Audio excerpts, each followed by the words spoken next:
Olá, gente. Meu nome é Emerson. Este é o Emerson Barbosa Data Science e no vídeo de hoje vamos falar sobre teste de hipótese, agora voltado para responder o que é a hipótese nula, tipos de erros e valor de P.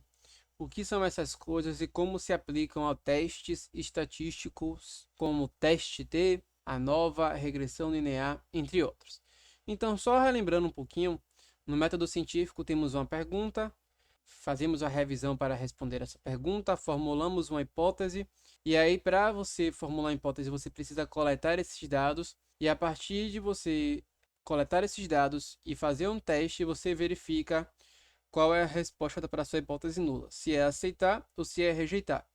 Então, essa é a parte que entra os testes estatísticos.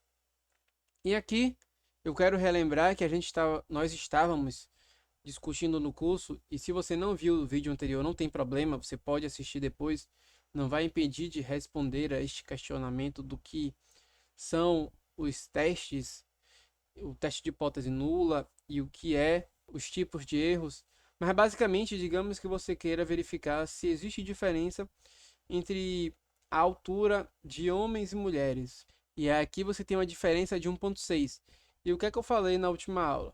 Como é que você sabe se esse valor ele veio do acaso ou não?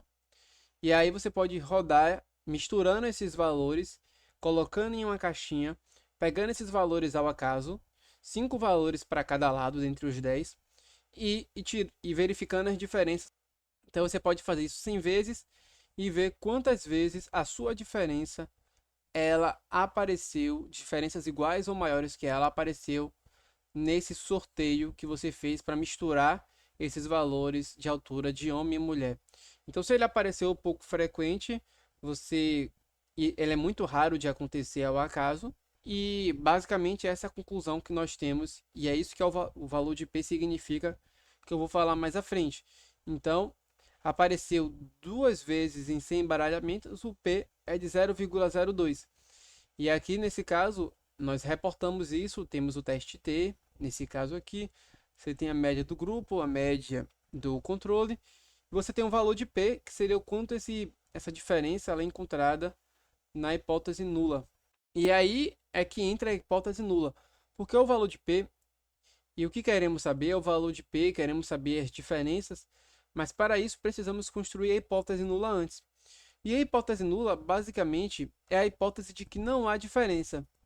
Quando nós falamos anteriormente que nós queríamos, por exemplo, misturar esses valores de altura de homem e mulher em uma caixinha e ir pegando aleatoriamente, jogando um para cada lado aleatoriamente, formando 5 valores aleatórios de altura de homem, 5 valores aleatórios de altura de mulher, e repito isso várias vezes, o que eu estou fazendo é criando minha hipótese nula. A hipótese nula é a hipótese de que não é feito. A hipótese de que aquilo veio do acaso. E por que eu quero saber isso?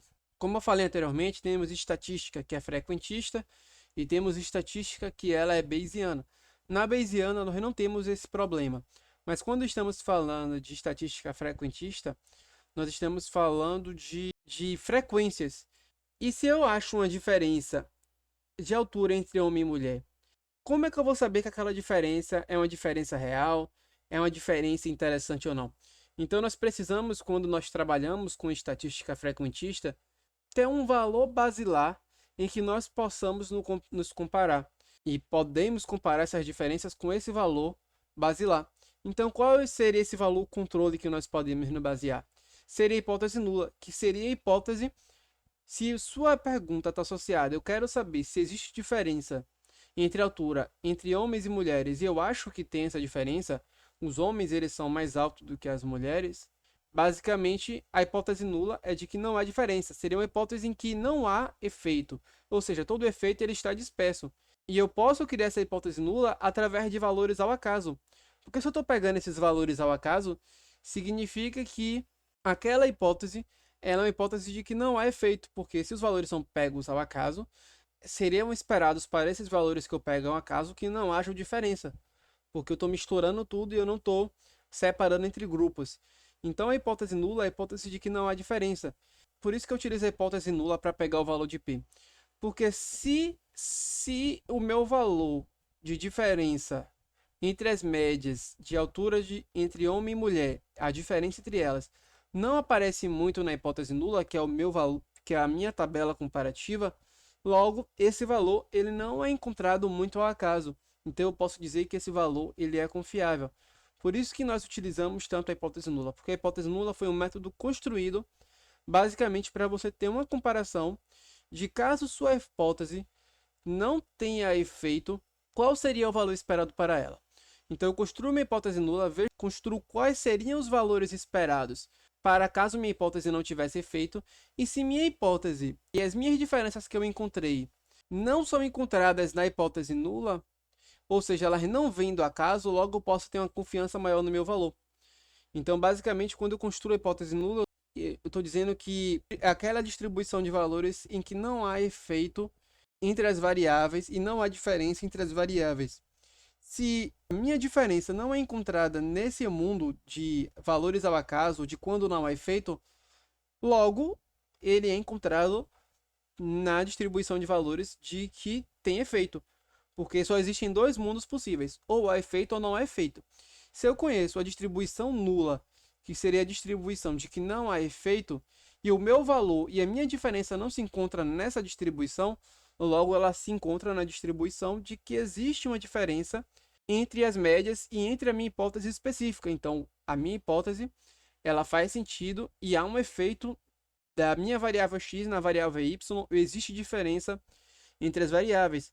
Então significa que ela é encontrada quando há efeito. Logo, eu rejeito essa hipótese nula porque meus valores não se encontram frequentemente lá e fico com a minha hipótese alternativa, que seria a minha hipótese de que há efeito e há diferença entre homens e mulheres. E aqui seria a hipótese nula no caso de você fazer um teste com classes no eixo x, e aqui é caso você tenha uma regressão linear ou quando os dois eixos, o x e o y, é contínuo. Então, quando o eixo x e y é contínuo, significa que, conforme está aumentando a altura da pessoa aqui, o peso não está aumentando. Significa que essa variável ela não está tendo diferença na outra variável. É claro que, assim, essa diferença na hipótese nula, ela nunca é uma diferença de zero. Ela é um valor próximo de zero. Porque esses valores eles são pegos ao acaso. Então, eles nunca são totalmente, perfeitamente zero. Então, seria alguns x aleatórios mais para cima, outros mais para baixo, mas ficaria muito próximo de zero essa diferença. E a mesma coisa que a inclinação da reta, ela fica próximo de zero. Ela tem um início e esse início ele continua. Então seriam vários pontos para cima e para baixo ao longo dessa reta, não exatamente nessa reta, porque existe um erro natural da natureza, mas a tendência da reta seria uma tendência deitada. Isso é a hipótese nula.